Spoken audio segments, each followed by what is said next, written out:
Hello everyone, long time. It has been a while. So for those new to this channel, my name is Efania Wejike, and I've been chronicling my journey to writing my first novel of a 6 to 7 book series. And the novel I'm writing will fall within the adventure, fantasy, science fiction genre. And I've been using this YouTube channel as a means to document my journey, as well as a motivational tool to ensure I finish my first book of this series, hopefully. So far, were bumping along smoothly till some work, personal life stuff imploded, and I had to put my novel aside for a while. Anywho, I am back, and it has been a good while. It has been quite a long time since my last video. I think probably around April or so. Was it March? No, I think it's April. Anyway, it's been quite a long time. So I am back. Okay, and it has been a very long time. So in this video, I'm going to start off by briefly just going through the highlights or my writing highlights that occurred during April 2022. And then I'll go through the writing highlights of May 2022. Plus, I've also decided to provide at least one video every month, per month.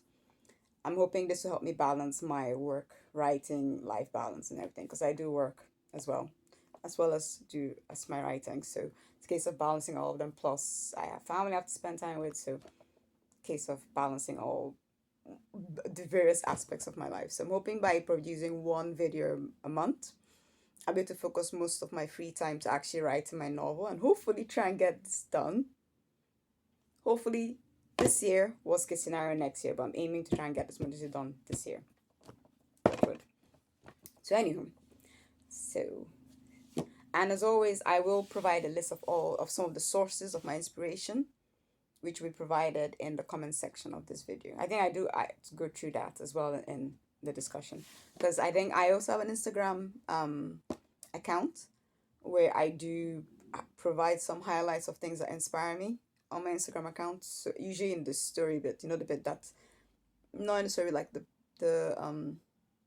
story, the bit that flashes up. So I just put that there, so you can hopefully kind of join me in this journey to try and find things that do inspire me or give me the occasional eureka moments while I'm writing. So what happened in April 2022? A lot happened in April 2022, but I can only discuss the bit to do with my writing, but I'll briefly touch on some of the other bits as well. So as I was saying, a lot happened in April and May 2022, but for April 2022, I was kind of moving from one urgent agency with regards to work. So I had left from one agency, I was moving to another agency with regards to work, nothing to do with writing, it's just a work thing. So, and as a result, I had like loads of online modules and learning. I needed to cover like 30 odd stuff of online modules I needed to cover within some time span. So I had to finish those online modules and stuff before I could start working for the new agency. So that kind of, thanks to that, I had to give my writing a bit of a back burner so I could focus on that. Also during April, I also enrolled in a few training courses that helped with work. So that was fun.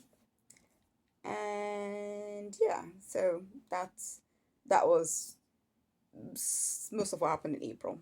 So I was kind of a bit busy. So that's why I wasn't able to focus on my writing a bit. And although some good thing about April is, so I started working for the new agency and had loads of preparation stuff for that. So, and now I'm settled with this new agency and touch wood, everything goes smoothly. And and on the bright side, some of the stuff in my personal life has actually provided me with ample inspiration for various characters and villains in my novel. So, there's always a silver lining to every situation. Oh, also, I submitted a few literary works into some literary competition for the first time in the UK. So that was fun, exciting, scary as hell, and nerve-wracking at the same time. So all in all, April was quite interesting month for me.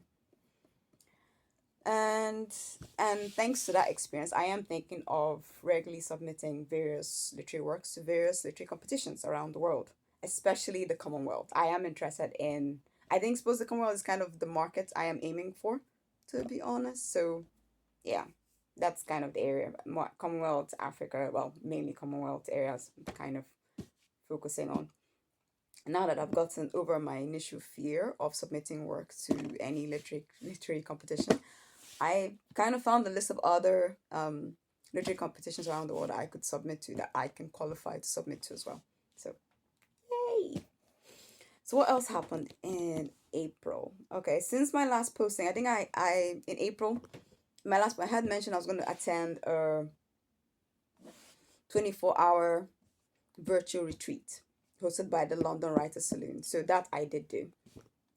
So I think I only lasted about 10 hours max of that 24 hours writing retreat. So I definitely wasn't able to cover the whole 24 hours. I think the event was very interesting and a unique experience for me. I think I had worked like a long night shift the day before. So not that I'm providing any excuses, but I was pretty knackered before I started the 24-hour writing retreat. So I managed to last about 10 hours. But I think going forward in future, I will try to see if I can do the whole 24-hour hold. Touch wood, I last. Well, I definitely want to beat my 10 hours in the next time something like that comes up.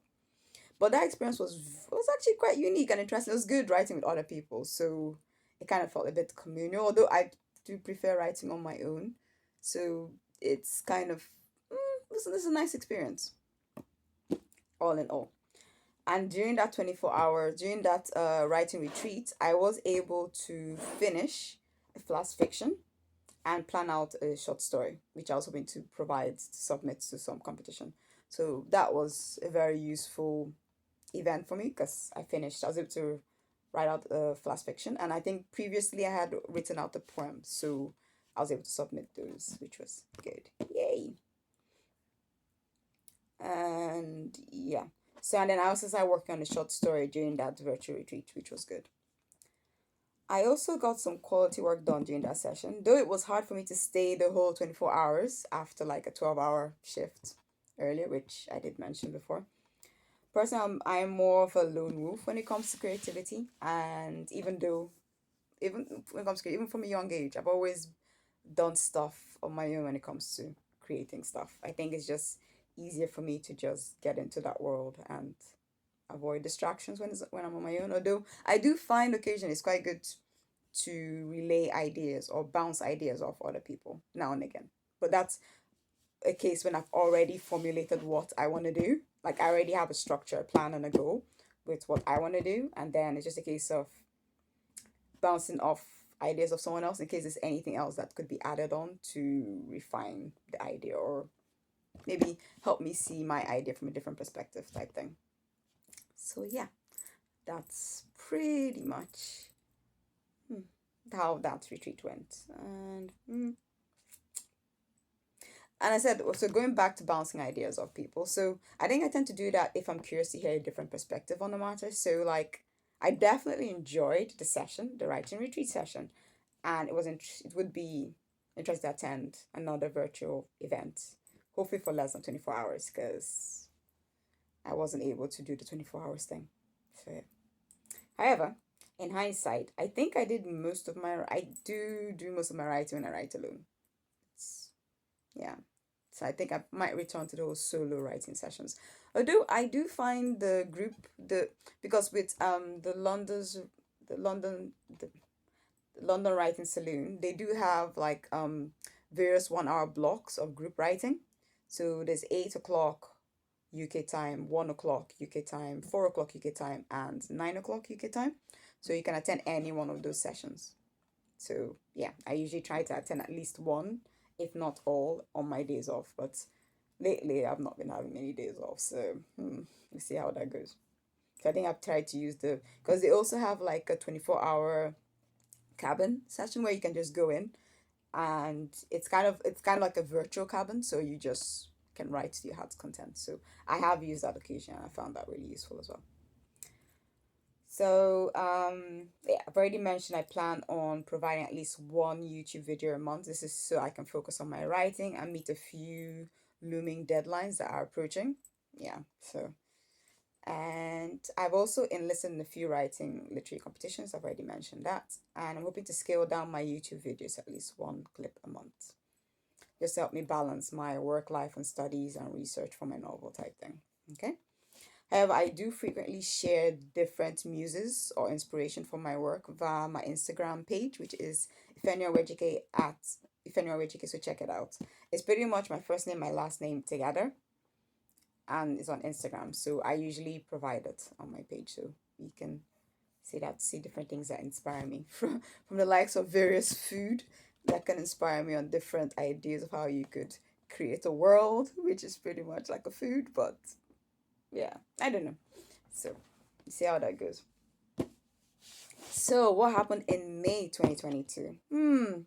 Well, the good thing about May is I finally found my villain for my novel. Remember earlier on in the year, I'd mentioned how I was struggling to find the villain? Well, I found, talk about hitting gold. Initially, I struggled to find a villain. All of a sudden, I like struck gold. Like, I have too many options for villains. I'm now trying to struggle how I can fit them in. So, as I said, God works in mysterious ways. Everything is a case of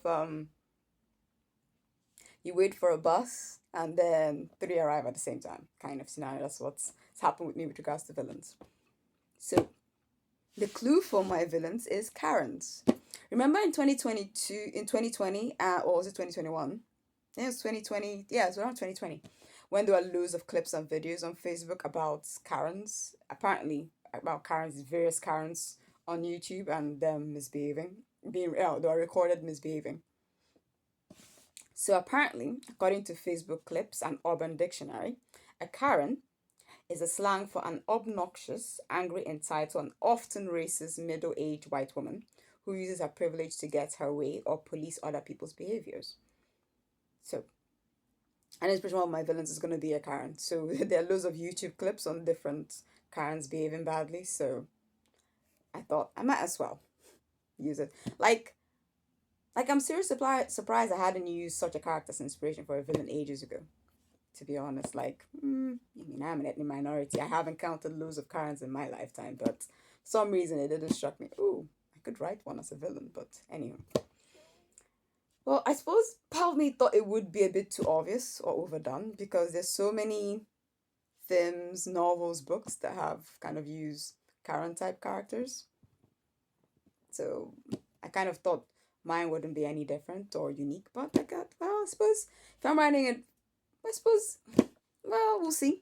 It's about me things, but I might as well add my version of or my perspective on it, but in a different way. Well, as I said, it's inspiration for a villain in my book. Could be, because we'll see. But so far, it's looking more towards a villain role anyway. And yeah, like seriously, I figured most. I think another reason why I didn't want to put a Karen type character as a villain was because I kind of figured most ethnic minorities don't want to read about or watch or be entertained by a Karen type character. Like we deal with them every day. Like the whole point you read and watch films and entertainment is to escape the hustle and bustle or the how I say the negative aspects of your life. I think for me that's why I watch fantasy stuff because I kind of do that as an escapism. So I don't really want to escape to the stuff I'm escaping from type thing. You know what I'm talking about? But anyway, we'll see how I'll try and make sure it's done in a way where people can still escape from their from some negative aspects of their normal life type thing. Anyway. So yeah. So yeah. However, and in a way I kind of thought maybe not limit my villain to just a Karen type character. So hold your hats. This might just be a set of villains. So there's definitely gonna be one of the villains that is a Karen type character. And I'll leave it up to the audience to decide which one. I might be evil and kind of blended it a bit so it's not so obvious which is the Karen type character, but we'll see. See how it goes. There'll be a couple of Karen type characters, so don't worry, there'll be ample there. But I'd probably try and see if you can identify them yourself. It wouldn't be that obvious, obviously. So yeah. And okay. Yeah. Suppose I doubt my ultimate villain would be a current type character, but then who knows? I think the bits. I don't think the current type character is bad enough to be the ultimate villain. Like obviously, to be like an annoying wee villain type character on the side. I wouldn't want to give such a character such, how I say, a powerful role to be. I mean, be a waste, in my personal opinion, anyway. So yeah. So as I said, I kind of was suppose yeah. I suppose what got me into seriously considering a current type character as one of my villains was maybe some personal incidences where I thought, maybe. Because technically into because when you watch all these YouTube videos on current type characters, they don't tend to see themselves as the villain. The characters as in the Karens in this video, they don't kind of see themselves as a villain. So I thought it would be a unique way of maybe showing it as an actual villain kind of thing. But I don't know, we'll see. I'm still working on the idea. Actually, I'm now also thinking of using the current type character in a small piece of my work, which I'm also writing on. So I was going to submit a few small pieces of literary competitions. So I thought maybe in one of them, I would make a current type character. I would probably add a current type character to that piece of work, which I might share that piece of work later on in the year. Here, might. Also, I'm also thinking of using negative qualities of a small town mentality as inspiration to create a group of villains or like an evil town type thing. So you know the type where you know those kind of you know the type where you visit, but you know those kind of storylines where they say you visit but you can never leave. So that's the kind of horror line I'm trying to a bit of it I'm gonna add in my novel. So almost like so think of it like a cross between Stepford Wife, The Village, the film Stepford Wives, The Village, and Get Out, all kind of blended in sort of, but in my own well, I'm not gonna give you so much information because it's not gonna be exactly how I imagine it, but that's kind of the inspiration for a bit. Is a part of the novel that where that will feature into. So but like I've saved that particular idea for later on in the book series. But I think a bit of it might feature in the first book, but I think later on definitely that idea will come true. The whole I mean small town mentality, like in a Stepford Wives, The Village and Get Out crossover type thing. So this as I said, this idea is still ruminating in my head for a good while. So I am still working on it. So bear with me. I was also thinking of incorporating like rogue travelers, kind of like pirate type characters in it.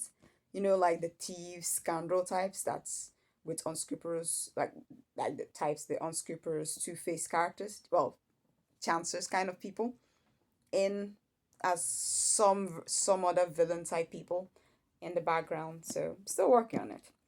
Another thing I was thinking of with regards to the villains, like as I said, May and April was like a rule for villains. Like all through January, February, March, I was like, oh my god, I can't think of a villain. And then like April and May, it's like the villains were like, hold on, hold my beer. They just came with a vengeance into my imagination. I'm like, oh, there are so many ways you can write villains. Like just so many. It's almost a case where I'm now struggling to find ways to juggling which ones to choose and incorporate. So it's all good. Writing wise, yay, finally got my villains. So another thing I was thinking of villain wise is I was thinking of adding a bit in my novel that sort of looks at the ills or negative aspects of how widely accessible surveillance technologies are available to everyday people like vigilantes, self-righteous bigots who then use these technologies to police, stalk, and monitor people for their own sick, twisted games or whatever they're doing. And I was kind of thinking of how like these technologies can be misused for sinister purposes. So I will try and go into that in great detail in the book, a different perspective. So think of it kind of like a modern day type 1998 movie, The Truman Show, meet the 1987 novel. You know that's Big Brother book. Is it 1987 or 1984 book? But this time you're using social media and yeah, social media, GPS, mobile tracking software with the added twist of extreme conservative far right and extreme liberal far left going to extreme measures to obtain or maintain mass control of the human population. Yeah, I know.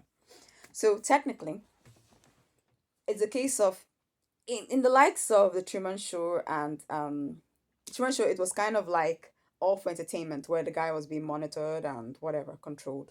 And then in light of 1984, it was a government thing, like I mean the government and whatever, to control to control the people. Whereas in this case, I'm kind of looking at it more from the case where everyday Joe blog, who has some kind of crazy narcissistic, how I say, personality, decides to use these technologies to try to police control other everyday people for sinister reasons. You're like, what the hell? So that's kind of thing I'm kind of looking into. And then also part of me thought I could actually look at it. I could also look at it from to see how these tactics, these like surveillance and social media negative tactics can be used to destroy the fabric of Western and various civilizations from within. So they're using this technology to install misinformation, fear, and paranoia among the inhabitants and civilizations of that area. So, yeah, like April and May, yes, I wasn't able to provide stuff YouTube wise, but it did provide me with ample, so much stuff with regards to villains. Like it's almost like a villain convention arrived in my head. I was like, oh, I could use that. I could use that. I could use that. And I could use that. So, all in all, April and May has been a very eventful and useful month for my writing. So, thank you. So, anywho, that's it for today. And I hope you have a lovely day and thanks for stopping by. Bye.